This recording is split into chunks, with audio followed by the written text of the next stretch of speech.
मेघा ठाकुर की शिकायत पर प्रशासन ने की अतिक्रमण हटाने की कार्रवाई। बीना विधानसभा क्षेत्र की खिमलासा ग्राम पंचायत के माला सुनेटी गांव के शासकीय माध्यमिक शाला की भूमि पर ग्रामीणों ने अतिक्रमण कर लिया था, जिसकी शिकायत शासकीय प्राथमिक शाला माला सुनेटी स्कूल प्रभारी श्रीमती मेघा ठाकुर ने की थी, जिस पर प्रशासन का संयुक्त अमला नायब तहसीलदार सुरेश कुमार सोनी के नेतृत्व में पुलिस बल के संरक्षण में और पंचायत सचिव जगदीश साहू की उपस्थिति में प्रशासन ने 5 लोगों के मकानों को गिरा दिया था। 2 लोगों को अपने मकान गिराने का 2 दिन का समय दिया था।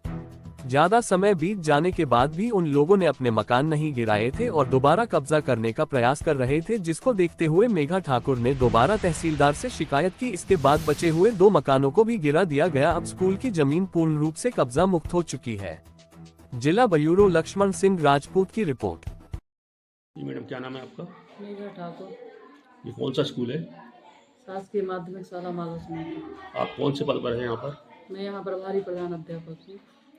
ये सुनने में आया है कि आज से कुछ साल पहले यहाँ पे मतलब ग्रामीणों द्वारा कब्जा कर लिया था स्कूल में और काफ़ी तोड़ फोड़ भी की थी और इसमें ढोर बांधते थे और भूसा भरा हुआ था, तो और सामने अतिक्रमण भी था जिसको आपने काफ़ी लंबा मतलब उनके खिलाफ लड़ाई लड़ी, एक अधिकारियों को अवगत कराया, उसके बाद में ये अतिक्रमण हटाया गया है। तो इस संबंध में जानकारी दें आप। भैया आज से 6 से 7 साल पहले यहाँ पर इस स्कूल की कंडीशन बहुत ज़्यादा बेकार थी ना।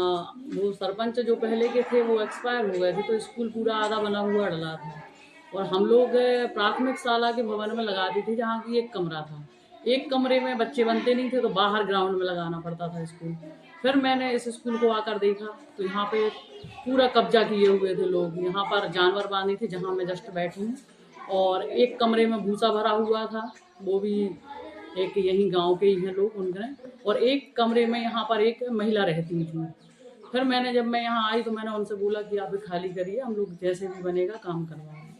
फिर मैंने कुछ मरम्मत निधि और कुछ आकस्मिक निधि से इकट्ठा करके पैसा इस भवन को रिपेयर करवाया।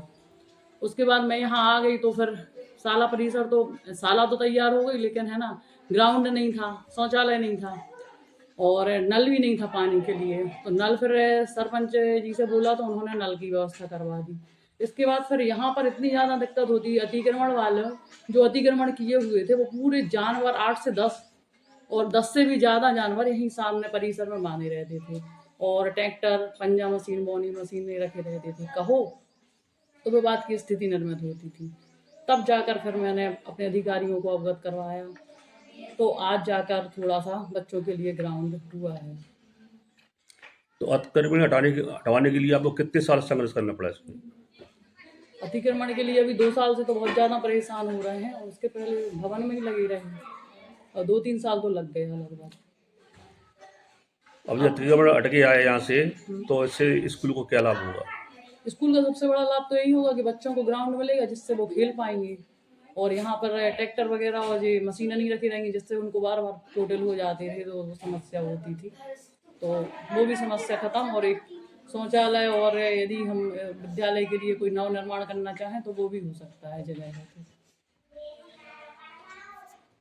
पर। शौचालय किसी भी तरह से बनवा दिया जाए ताकि बच्चे परेशान ना हो। तो शासन से ऐसे मांग करेंगे आप जो बाउंड्री बनवा दिया जिससे कि हाँ, भविष्य और में बाउंड्री वाल बनवा दें, क्योंकि अतिक्रमण तो बड़ी मुश्किल से हट गया है, लेकिन अब बाउंड्री वाल बन जाए ताकि दोबारा वही स्थिति निर्मित ना हो।